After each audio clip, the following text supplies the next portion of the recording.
결과에 따르면 우리나라에서 일반인이 심폐소생술을 하는 경우는 12%에 불과합니다. 평균 30%가 넘는 미국, 일본과 비교하면 턱없이 낮은 수치죠. 무엇 때문일까요? 바로 두려움과 망설임 때문입니다. 하지만 기억하세요. 당신이 두려워하고 망설이는 사이 누군가는 목숨을 잃을 수도 있습니다.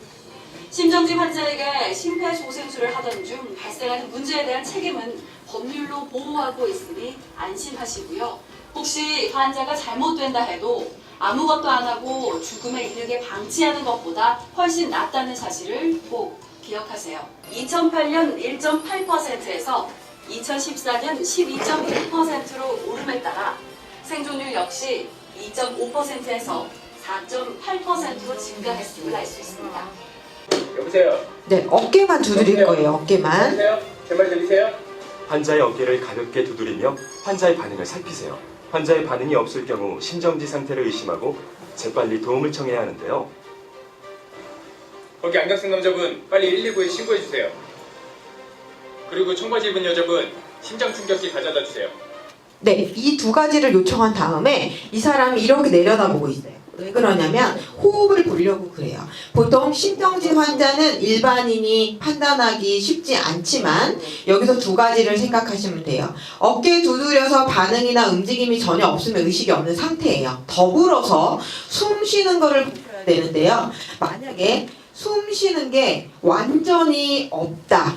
죽은 사람처럼. 그러면 100% 심정지 상태예요. 바로 심폐소생술을 하시면 되고요. 근데 초기에 쓰러진 지 얼마 안 되는 심정지 환자는 호흡이 아직 남아있어요. 그런데 정상적인 호흡이 아니에요. 아주 긴 호흡을 하던가 아니면 꺽꺽거리는 비정상적인 호흡을 하게 되는데 그 부분을 잘 체크를 하셔야 돼요. 대표적인 케이스 3가지가 나오니까 여기 한번 집중해서 봐주세요. 그리고 환자의 호흡을 체크합니다. 네, 지금 같은 경우. 움직임과 호흡이 전혀 없는 것이 심정지 환자의 가장 흔한 모습입니다. 불규칙한 호흡을 보이거나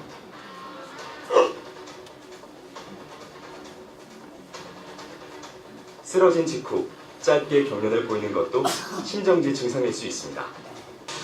심정지 환자로 판단되면 즉시 가슴 압박을 시작해주세요. 네, 의식 확인하셔야죠. 네, 아버지 괜찮으세요? 네, 지금 반응이 없어요. 직접 신고하시는 거예요. 네, 휴대폰으로 실제 상황이라고 가정합니다. 실제로 119에 보시면 안 돼요? 그냥 오션만 하셔야 돼요. 저희 어머니가 갑자기 네. 쓰러지셨어요. 도와주세요. 똑같이 읽어주세요. 환자 발생한 위치가 어디입니까? 네, 주소는 어르신들의 주소 말씀해 주세요. 네, 중랑구 면목동이죠. 잘하셨어요. 네, 그렇죠. 네, 아버지가 갑자기 쓰러지셨어요. 이렇게 정확히 말씀해 주셔야 돼요. 의식이 있습니까? 아니요, 깨워도 반응이 없어요. 환자는 지금 심정지 상태. 네, 심정지임도 판단해줘요. 안심하시고 스피커폰으로 바꾼 뒤 안내에 따라 심폐소생술을 해주세요. 이렇게 한 편 동안은 스피커폰. 전화기를 환자 옆 바닥에 놓아두시고 절대 끊지 마십시오. 구급대가 도착할 때까지 도와드리겠습니다. 구급대원이 네, 이렇게. 현장에 도착할 때까지 응급의료전화 상담원의 안내에 따라 심폐소생술을 수행할 수 있도록 스피커폰을 활용합니다. 눈앞에서 사람이 쓰러지는 모습을 목격하게 되면 누구나 당황하기 마련이죠. 게다가 그 사람이 나와 가까운 사람이라면 더더욱 그럴 것입니다. 이럴 때 하지 말아야 할 행동이 있다고 합니다. 가족 중 누군가 쓰러지면 119가 아니라 다른 가족에게 먼저 전화해서 도움을 청하는 분들이 많습니다. 심정지 환자에겐 무엇보다 신속한 신고가 가장 중요합니다. 반드시 119에 신고하고 환자의 상태와 위치를 정확하게 알려야 합니다. 또 심정지 환자를 일으키거나 직접 병원으로 이송하는 일도 하면 안 됩니다. 그러는 동안 환자가 돌이킬 수 없는 상태로 악화될 수 있기 때문입니다. 환자가 심정지 상태임을 확인한 뒤 가장 먼저 도움을 청해야 하는 곳은 119라는 것 꼭 기억해 주세요. 네. 몸이 조금 앞으로 쏠리는 게 그렇죠. 누르기가 힘이 잘 들어가요. 자, 준비하시고 요령은 똑같고요. 30회씩 7번, 210회. 하나, 둘, 셋, 넷. 더 세게, 더 세게, 더 세게. 안에 딱딱한 거 좋습니다. 있죠? 그거 있어요. 눌러서. 자, 딱딱한데. 압박하고 이완이 1대1 비율. 더 세게. 강하고 빠르게 눌렀다가 진행됩니다. 힘 빼고, 그리고 힘 빼고. 30. 하나, 둘, 셋, 넷. 여보세요. 그렇죠. 반응이 없어요. 들리세요? 그렇죠. 예. 앞에 계신 분한테 119 신고, 119 좀 신고 좀 해주세요. 그리고 심장 충격기 가져다 달라고 예, 요청해주세요. 심장 충격. 네, 이거 주시고 아버님은 가만히 기다려 주시고요. 호흡 확인해 주세요.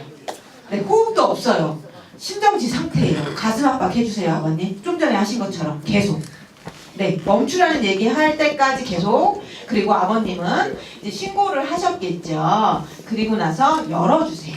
기계를. 네, 이 기계 열어주시고요. 이 열면 1번이 전원이에요. 요거 눌러주세요. 꾹 눌러주세요. 환자 가슴에 패드를 부착하세요. 네, 패드 붙여주세요. 패드 커넥터를 정렬등 옆에 꽂으세요. 꺼내주세요, 아버님. 네, 꺼내주세요. 그리고 아니요, 패드 먼저 붙여주세요. 패드를 부착하세요. 커넥터를 꽂으세요. 모양대로 붙여주세요. 자, 하나 그냥 딱 네, 뜨시면 끼셔가지고 돼요. 여기에 모양이 있네요.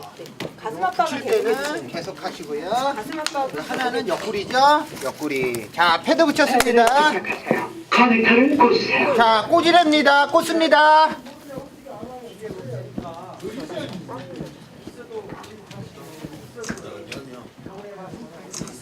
분석 진행 중입니다. 접촉 금지. 떨어지세요. 자, 다들 떨어지세요. 떨어지세요.